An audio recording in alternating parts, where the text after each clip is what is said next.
جی welcome back دفعہ پھر آپ سب کو خوش آمدید کرتی ہوں. صبح بخیر وائب کے ساتھ میں. اور ابھی بریک پہ جانے سے پہلے بہت ہی مشہور قصے پہ ہم بات کر رہے تھے, اصحاب کہف کی ہم بات کر رہے تھے. سورہ کہف کہا جاتا ہے کہ جمعے والے دن پڑھنی چاہیے, اسی کے بارے میں ہم ڈسکس کر رہے تھے. تو میں چاہوں گی کہ پروفیسر زہرا ہم آگے اس کو یہیں سے کنٹینیو کریں کہ وہ لوگ ابھی بھی سو رہے ہیں. بالکل سو رہے ہیں. ہاں یہ اللہ کی نشانی میں سے بڑی نشانی ہے. نہیں, اس کے بارے میں نہیں معلوم, اور بہتر یہ ہے کہ اگر انسانوں کو معلوم ہو جاتا ہے وہ تحقیق شروع کر دیتے ہیں, اور تحقیق میں پھر جب حد سے گزر جاتے ہیں تو ہمارے لیے عبرت کی بات نہیں رہتی. صحیح بات ہے. تو یہ عبرت کے لیے ہو سکتا ہے کہ اللہ تعالیٰ نے اللہ تعالیٰ کے کام کوئی نہیں جان سکتا, تو ہو سکتا ہے کہ بھئی ہمارے لیے ہی انہوں نے کہیں ایسی جگہ پہ رکھا ہے کہ بندہ پہنچ ہی نہیں سکتا. اگر اللہ تعالیٰ نہیں چاہیں گے تو کوئی بندہ کیسے پہنچ سکتا ہے. بالکل تو ظاہر ہے وہ تو یہ تو اللہ کی مسئلہ ہے, اس میں تو کوئی نہیں, اور نہ بولنا چاہیے. نہ بولنا چاہیے, صحیح بات ہے. کہ کہا گیا ہے کہ ان باتوں میں غور مت کرو جو اللہ کے راز ہیں. ہاں صحیح ہے, صحیح ہے. تو ہمارے لیے یہی بہتر ہے کہ ہم اس سے نصیحت حاصل کریں اور اللہ کی طرف لو لگائیں کہ جب بتا دیا کہ وہ سو رہے ہیں لیکن ان کا سونا بھی عبادت میں شامل ہو گیا ہے. آج رمضان کے موقع پہ بھی اگر ہم روزہ رکھتے ہیں اور اس نیت سے نہ سوئیں کہ ہمارا دن آسانی سے کٹ جائے یا ہمیں کچھ کام نہ کرنا پڑے, تو وہ ہمارا سونا بھی عبادت میں شامل ہوتا ہے. اگر نیت, جیسے مجھ سے بچی نے سوال کیا تھا کہ آپ بتائیں کہ جو بچے جان چھڑاتے ہیں کام سے اور کہتے ہیں کہ ہم روزہ ہے ہم کام نہیں کریں گے, ان کے لیے کیا ہے. تو وہ ایک تو جھوٹ بھی بول رہے ہوتے ہیں کہ کام سے جی چرانا ہے اور روزے کا بہانہ کیا جا رہا ہے, اس میں جھوٹ بھی شامل ہو جاتا ہے. پھر سستی جو بدن کو آ جاتی ہے, اس طرح سے پورا دن آپ سحری کھا کے سو جائیں اور افطار کے وقت اٹھ جائیں تو پھر وہ روزہ تو بیکار ہے. اچھا, میں آپ ایک دم سے جو بریک کا اشارہ ہو رہا ہے, میں بریک پہ جانا ہے. بریک پہ ہم آپ کو جوائن کرتے ہیں, ہمارے ساتھ ہی رہے گا صبح بخیر وائب کے ساتھ میں. چھوٹی سی بریک کے بعد پھر سے جوائن کرتی ہوں جلدی سے. المدد یا خدا المدد مدد المدد یا خدا.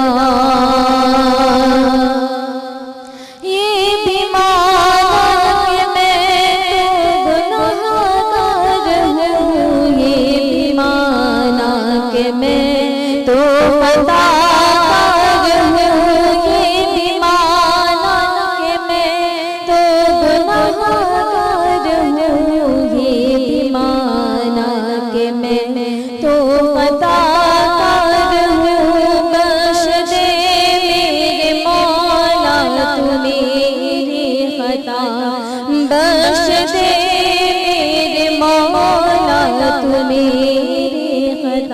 المدد المدد یا خدا المدد المدد المدد یا خدا. بہرے سیاہ موج بلا ہے ہم, ایک جان ہے میری اور لاکھوں ہے ہم, ایک جان ہے میری اور لاکھوں ہے ہم. موری ڈوبتے نیا کنارے لگا, موری ڈوبتے نیا کنارے لگا. المدد المدد المدد یا خدا المدد یا خدا المدد یا خدا المدد المدد یا خدا المدد المدد المدد یا خدا. Welcome back. آپ کو خوش آمدید کرتی ہوں صبح بخیر وائب کے ساتھ میں. اور ابھی اتنی خوبصورت سی ہم نابت سنی جویریہ ہمارے ساتھ موجود ہیں, تو ان کو بھی ویلکم کرتے ہیں. کیا حال ہے جویریہ؟ اللہ کا شکر ہے, آپ کیسی ہیں؟ بالکل ٹھیک ٹھاک. کیسے گزرے روزے؟ اللہ کا شکر اچھے گزرے. اچھے گزرے, بہت اچھے گزرے. اور اب افسوس ہو رہا ہے کہ روزے ختم ہو رہے ہیں؟ بالکل ہے نا, ایک عجیب سی فیلنگ. عید کی تیاری ہو گئی؟ بالکل ہو گئی. ارے یار زبردست, سب کی تیاریاں ہو گئی ہیں, ہماری ہی نہیں ہو سکی کچھ بھی. مصروفیت اوف آنٹی, اتنی مصروفیت کے بس کچھ نہیں پتا چلا. ٹائم کس وقت صبح ہوتی تھی اور کب شام ہو جاتی تھی مجھے کچھ اندازہ ہی نہیں ہوتا تھا, کیونکہ ظاہر ہے اتنی ساری پلاننگز, اتنے سارے کام, تو بالکل بھی نہیں اندازہ ہوتا تھا.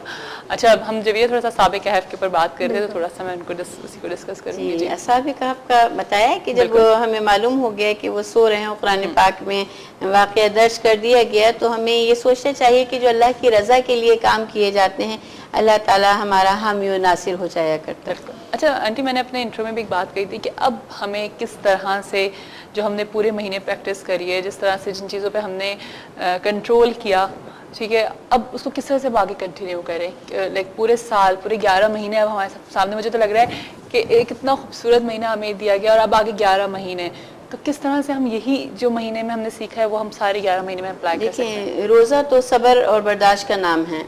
جب ہم روزے میں یعنی بھوکا پیاسا ہوتا ہے انسان کو تو جلال بہت آ رہا ہوتا ہے، غصہ بہت، بات بات پہ وہ، کیونکہ اسے کھانا نہیں کھایا ہوتا تو وہ سامنے والے کو کھانے کی کوشش کر رہا ہوتا ہے، یعنی غصے میں پتہ نہیں یہی ہے نا انسان کی بس بات بات پہ غصہ آ رہا مسئلہ یہ ہے نا کہ ہمارے یہاں ہم لوگ کا کھانا بہت بڑی ایک وہ ہے، جی مین چیز ہے جی. اس کھانا. وقت کی بنیادی ضرورت ہے کہ آپ کو صبح اٹھ کے ناشتہ کرنا ہے، پھر آپ نے دوپہر میں، پھر شام میں کھانا ہے، پھر رات میں پھر کھانا ہے. اور جیسے ہی صبح ہوتی ہے تو فکر ہوتی ہے کہ ناشتے میں کیا ہے.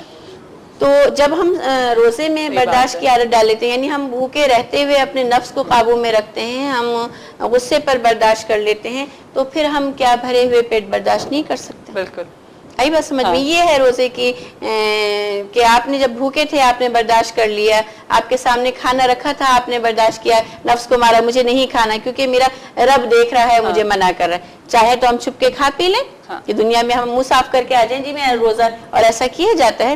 پیارے محمد صلی اللہ علیہ وسلم کے سامنے کھانا رکھا ہوا تھا اور حضرت انس تشریف لائے اور پیارے محمد صلی اللہ علیہ وسلم نے کہا کہ انس کھانا کھاؤ، تو آپ نے کہا یا رسول اللہ میں روزے سے ہوں. اچھا. پھر پیارے حبیب صلی اللہ علیہ وسلم نے ارشاد فرمایا کہ اگر روزے دار کے سامنے کوئی کھاتا پیتا ہے تو روزے دار کی ساری ہڈیاں تسبیح کر رہی ہوتی ہیں. اچھا. یعنی بحالت مجبوری اگر آپ نے روزہ، آپ بیمار ہیں، آپ سفر میں ہیں، جب رب نے اجازت دے دی ہے، آپ کھانا کھا رہے ہیں، کوئی روزے دار آگے تو ہمیں غیرت آنے لگتی ہے کہ بھئی ہم ان کے سامنے کھانا کھا رہے ہیں. اگر ہم نے وہ کھانا کھایا، بحالت مجبوری کی بات کی، یہ نہیں کہ ہم نے ٹھیک ٹھاک ہے اور ہم کھائے پی رہے اور آزاد ہے کہ کیا ہمارے پاس پیسہ نہیں کھانے کو نہیں ہے جو ہم روزہ رکھے. یہ بھی سنا گیا ہے کہ روزہ رکھے وہ جس کے پاس کھانے کو نہ. ایسا کوئی مسلمان تو نہیں کہہ سکتا میرے خیال سے. اس زمانے میں آپ یہ دیکھیں کہ ابھی پچھلے دنوں کی بات ہے کہ ایک صاحب دوپہر میں جوان، کڑیل جوان جسے کہتے ہیں، 20-22 سال کی عمر اور 2 بجے کا وقت، میں سچا واقعہ آپ کو بیان کر رہی ہوں اسی رمضان کا، اور وہ ایک دوسرے سے چھیڑ رہے ہیں کہ بہت بھوک لگ رہی ہے یار، روزہ کھول لیں کیا، روزہ کھول لیں، اور تھوڑی دیر میں وہ اندر جا کے انہوں نے کھانا شروع کر دیا. تو انہوں نے روزہ رکھا ہی نہیں ہوگا آنٹی. یہی مطلب ہے نا، اور جب جان بوجھ کر روزہ نہ رکھا جائے اور روزے داروں کے سامنے یہ کہا جائے کہ ہم روزہ کھول لیں، تو اس سے بڑی اور کیا گمراہی ہوگی. یعنی انسان نہیں پہچانا اپنے رب کو کہ وہ کتنا مہربان ہے. یعنی آج تک میں اور آپ اپنے چہرے کو دیکھیں تو گناہ کا کوئی نشان نظر نہیں آتا. رب نے کتنا پردہ کر رکھا ہے، جھوٹ بولنے والے، غیبت کرنے والے، چغلخوری کرنے والے، مگر رب نے کوئی نشان نہیں لگایا. اور کچھ سجدے کریں تو سجدے کا رب میرا پیشانی پر نشان لگا دیا کرتا.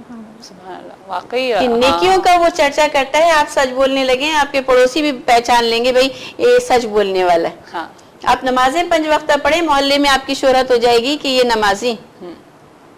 یعنی تھوڑی سی نیکی کی بہت جلدی شہرت ہو جاتی ہے. اور گناہوں کا رب پردہ ڈالتا رہتا ہے جب حد سے بڑھ جاتے ہیں. حضرت ابوبکر صدیق کا زمانہ ہے اور ایک شخص آیا، چوری کا الزام لگائے اور کہتے ہیں میں نے چوری نہیں کی، چوری نہیں کی، چوری نہیں کی. تو خلیفہ رسول صلی اللہ علیہ وسلم یہ کہتے ہیں تم نے چوری کی ہے؟ کہا میں نے پہلی مرتبہ چوری کی. جھوٹ بول رہا ہے. تو آپ نے کہا نہیں تم نے پہلی بار چوری نہیں کی، ہاتھ کاٹے جانے کا حکم دے دیا گیا ہے. اور وہ رو رہا ہے کہ نہیں مجھے معاف کر دے، میں نے پہلی بار چوری کی ہے. آپ اس بات پر ڈٹے ہوئے کہ تم نے پہلی بار چوری. کہا کیسے پہچانا؟ کہا رب پہلی بار کسی کو رسوا نہیں کرتا. اچھا میں چاہوں گی جویریہ بھی ہمارے ساتھ ہیں، تو جویریہ کی ایک اچھی سی نعت. میں مدت سے اس آس پر جی رہی ہوں، میں مدت سے اس آس پر جی رہی ہوں، خدا کب بلا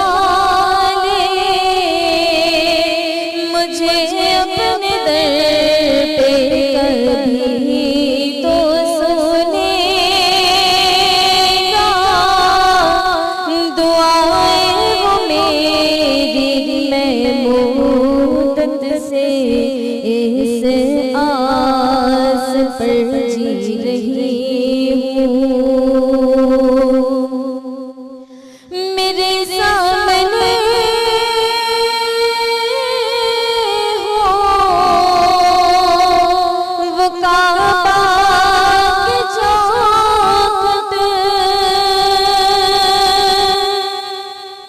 میرے سامنے ہو وہ کعبہ کی چوکھٹ، وہ رکن امانی، وہ میزان رحمت، میں صحن حرم میں کروں جا کے سجدے میں، صحن حرم میں کروں جا کے سجدے میں، مدت سے اس آس پر جی رہی ہوں، وہ شہر حرم، وہ مدینے کی گلیاں، وہ شہر حرم، وہ مدینے کی گلیاں، وہ عرفات کا دن، منا کی وہ راتیں، میسر کبھی ہو مجھے سارے جلوے، میسر کبھی ہو مجھے سارے جلوے، میں مدت سے اس آس پر جی رہی ہوں، نہیں ہے بھروسہ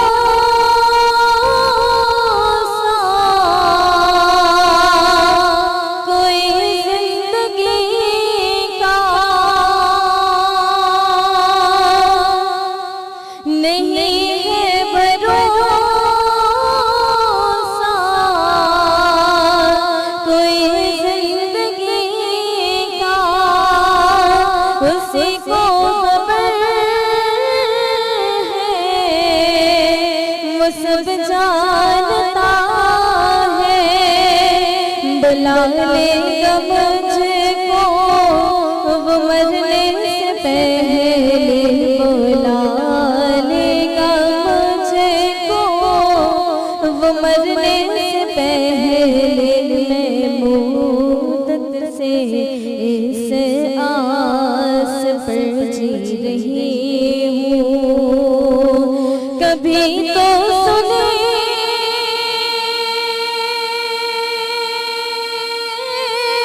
گا دعائیں میری، میں مدت سے اس آس پر جی رہی ہوں۔ بہت ہی خوبصورت، واقعی بہت اچھی پڑھی. کس کی نعت ہے یہ؟ یہ تو کافی مشہور ہے، زمانہ نعت ہے، بہت بچپن سے سنتے آ رہے ہاں ہیں۔ ہاں. اچھا، آپ کو شاعر ان کا نام نہیں پتا کہ شاعر کون ہے؟ ٹھیک ہے. اچھا جی، ہم یہاں پہ جا رہے ہیں ایک چھوٹی سی بریک پہ، بریک کے بعد آپ کو پھر سے جوائن کریں گے صبح بخیر وائب کے ساتھ میں، ہمارے ساتھ ہی رہیے گا. جی ویلکم بیک. دفعہ پھر آپ کو خوش آمدید کہتے ہیں صبح بخیر وائب کے ساتھ میں. یقیناً آپ سب کی صبح بہت اچھی اور بہت ہی خوبصورت ہو رہی ہوگی. اللہ کرے کہ آپ کا آج کا دن بلکہ آنے والے سارے دن بہت اچھی طریقے سے گزرے. اور اب تو جی عید کا دن آنے والا ہے، اور تمام روزہ داروں کے لیے جو ہوتا ہے یہ ایک تحفہ ہوتا ہے اللہ کی طرف سے، ایک انعام ہے. اچھا، عید پہ ہمیں کس طرح سے عید کو گزارنا چاہیے، میں وہ جاننا چاہوں گی آپ سے. عید دراصل روزے داروں ہی کے لیے ہے جنہوں نے لیکن ہم لوگ کو روزوں سے زیادہ تو مہمانوں کی ٹینشن ہو رہی ہوتی ہے. ہم لوگ عید پہ وہ آ جائیں گے، یہ ہو جائے گا، ایسا ہوگا. I mean, عید بیسیکلی کس چیز کو